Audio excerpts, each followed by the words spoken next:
학교에서 힘든 시간을 보낸 제이크는 마지막 수업이 끝나는 종소리만 하염없이 기다리고 있었죠. 벽에 붙은 시계만 빤히 보고 있는 제이크. 학교는 영원히 끝나지 않을 것만 같습니다. 그때 마침내 알람이 울립니다. 제이크는 곧장 가방을 들쳐매고 학교 정문을 뛰쳐나갑니다.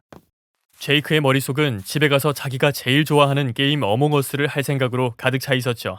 집에 거의 다 온 제이크는 부모님이 아직 집에 안 들어오셨길 바랬습니다. 평소 제이크가 게임하는 걸 굉장히 싫어하셨기 때문이죠. 부모님이 계시면 저녁 때까지 게임은 꿈도 못 꿉니다. 제이크 왔니? 낙심한 제이크는 한숨을 쉬며 주방으로 갔습니다. 어머니는 저녁을 준비하고 계셨죠. 이리 와서 야채 손질 좀 도와주렴. 아, 엄마, 전 컴퓨터 하고 싶어요. 규칙 잊었니? 저녁 먹을 때까지 기다리렴. 제이크의 어머니는 한 번도 말을 바꾼 적이 없으셨기 때문에 제이크는 더 이상 떼쓰지 않았습니다. 저녁을 먹자마자 방으로 뛰어가서 컴퓨터를 켜는 제이크. 화면이 켜지는 걸 기다리기도 힘들었죠. 제이크는 앱 하나를 실행한 후 로비에 접속했습니다. 로비에는 4명의 플레이어가 들어와 있었죠. 제이크는 다른 사람이 들어올 때까지 기다렸습니다. 언제 들어오는 거야? 얼마 지나지 않아 새로운 플레이어가 들어왔습니다. 닉네임은 포토너스였죠. 다른 플레이어를 기다리는 동안 포토너스는 채팅창으로 메시지를 보내기 시작했습니다. 그의 채팅은 그리스의 대통령을 비난하는 내용이었죠. 조금 당황한 제이크는 속으로 왜 여기서 대통령 욕을 하고 난리야 라고 생각했습니다. 이윽고 10명이 모두 모여 게임이 시작되었습니다. 이번 게임에서 제이크는 크루원이었죠. 임포스터가 누군지 찾아야 했습니다. 그런데 제이크는 주어진 과제를 보고 당황합니다. 뭐? 과제가 겨우 2개라고? 엄청 쉽네? 제이크는 레버를 아래로 내려 창고에 쓰레기를 버렸습니다. 자, 이제 전선을 연결하러 가볼까? 제이크는 빨간 선을 빨간 소켓에 연결시켰습니다. 파란색 전선도 마찬가지로 연결시켰죠. 그런데 파란 전선을 연결하자마자 한 명의 플레이어가 게임을 떠났다는 알림이 뜨는데요. 이상하다. 갑자기 왜 나가지? 제이크는 무시하고 게임을 계속했지만 2명이 더 나가버리자 도대체 뭐가 어떻게 되고 있는지 의아해집니다. 곧이어 제이크와 다른 플레이어 1명을 제외한 나머지 플레이어들도 모두 나가버리고 게임은 자동으로 포토너스가 승리하며 종료되었습니다. 포토너스가 임포스터였던 것이죠. 뭘 해보지도 못했는데 끝나버리자 실망한 제이크는 게임할 맛이 떨어졌습니다. 그런데 종료하려 했지만 웬일인지 말을 듣지 않는 컴퓨터. 불길한 느낌이 든 제이크는 뭐가 어떻게 되고 있는 건지 의아해졌죠.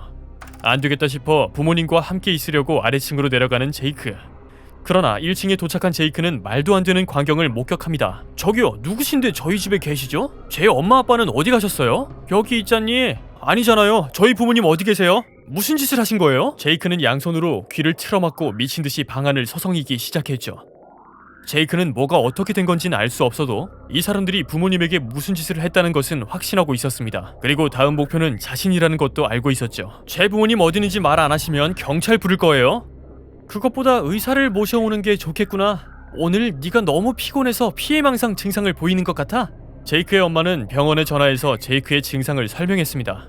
전화를 끊은 제이크의 어머니는 그 사람들이 의사를 보내준다는구나 라고 이야기했습니다. 답답한 제이크는 집을 뛰쳐나가고 싶어 했지만 부모님이 진료를 받은 후 나가는 게 어떻겠냐고 설득해 집에 있기로 했습니다. 약 10분 뒤 누군가 문을 두드리기 시작합니다. 의사 선생님이 오셨나봐? 그러나 문 앞에 있었던 사람들은 의사가 아니라 정장 차림의 남자 2명이었죠. 넌 우리랑 함께 가야 될 것 같구나. SCP 익스포지에 오신 것을 환영합니다. 오늘 소개해드릴 케이스는 키터 등급의 SCP-5167입니다. 본격적으로 시작하기 전에 채널 구독 버튼을 눌러주시고 다른 SCP 이야기도 받아보세요. SCP-5167은 온라인 게임 어몽어스의 플레이어로 발현되는 개체입니다. 닉네임은 포토너스이죠. 개체는 게임 내 개설되어 있는 방에 랜덤으로 참여하고는 일반 플레이어인 척 행동합니다. 개체의 주요 변칙적 효과는 처음 만난 이후부터 발현됩니다. 첫 만남에서 개체는 채팅 기능을 활용해 소통을 시도하는 모습을 보입니다. 채팅은 대부분 다른 플레이어의 반응을 무시한 채 장황한 구절을 쏟아내는 식입니다. 이때 SCP-5167과 소통한 사람은 곧 주변 사람이 다른 사람으로 대체되었다는 망상을 포함한 편집증 등을 보이게 됩니다. 즉, 주변인들이 외형만 똑같은 사기꾼 임포스터로 대체되어 있다는 망상 증세를 보이게 되는 것이죠. 해당 증상의 심각도는 사람마다 다를 수 있으나 최초의 사례들에서는 사기꾼들 사이에서 직접 자신을 구하려고 하는 모습이 관찰된 바 있습니다. 이 망상을 믿는 증상은 몇 개월 혹은 그 이상 지속되는 것으로 여겨졌으나 이후 관찰 결과 1-2주 내외인 것으로 알려졌습니다. SCP-5167은 닉네임 포토너스가 어몽어스 커뮤니티 내에서 마이너한 도시 전설로 활동하던 시기에 재단에 의해서 발견되었습니다. 발견된 후 관심은 금방 식었으나 재단의 웹크롤러 프로그램은 개체의 플레이어 접촉 행위를 변칙 효과로 보고 개체와 접촉한 플레이어의 계정을 기록하였습니다. 구체적으로 미빌이라고 알려진 학습 컴퓨터 PSI-2가 SCP-5167과 만날 때까지 게임들을 계속 추적하도록 설계되었는데 나중에 개체와 접촉했던 플레이어들을 추적해본 결과 그들은 SCP-5167과 연관된 증상을 보이고 있었습니다. 재단은 SCP-5167을 조작하는 본체를 찾아내려 노력했지만 현재까지는 뚜렷한 성과가 없었습니다. 변칙 현상의 인터넷 접속 주소를 찾아내려는 수많은 시도 끝에 손에 쥔 것은 그리스 시골에 버려진 집 주소뿐이었죠. 재단의 웹크롤러 프로그램들은 SCP-5167과 관련된 모든 언급 행위를 관찰하고 있습니다. 개체의 활동을 목격한 것으로 확인되면 관계인들은 체포되고 다른 증거들은 즉시 제거하죠. 구금된 사람들은 개체로 인해 발생한 증상이 완화되면 기억을 삭제한 후 정신분열증으로 설명될 만한 적당한 이야기를 주입시킨 채 풀어줍니다. 22기지의 지식 담당관인 마이클 로스는 다음과 같이 SCP-5167과 관련한 보고서를 올렸습니다. 수석연구원인 에이브람의 요청으로 저는 22기지의 연구원들이 관측 기간 동안 SCP-5167 변칙 효과의 과정에 대한 데이터를 분석하게끔 요청했습니다. 그리고 분석 결과는 제가 예상하던 대로였죠. 설명을 위해 우리가 처음 개체를 발견했을 때를 SCP-5167이 존재하기 시작했던 때로 칭하겠습니다. 개체가 희생자에게 남긴 피해는 매우 심각했죠. 빌리가 무슨 짓을 했는지는 굳이 상기시켜드릴 필요가 없을 것 같고요. 그러나 두 번의 피해 사례 이후 거의 즉시 개체의 잠재적 영향은 감소되기 시작했습니다. 현실 도피는 망상이 되었고 망상은 곧 편집증으로 변했죠. 그리고 편집증 또한 각 사례를 거치며 약해지고 있습니다. 물론 이것은 아직 추측에 불과한 사안이긴 합니다. 아직까지는 검증된 진리로 받아들여지기는 어려운 사안이죠.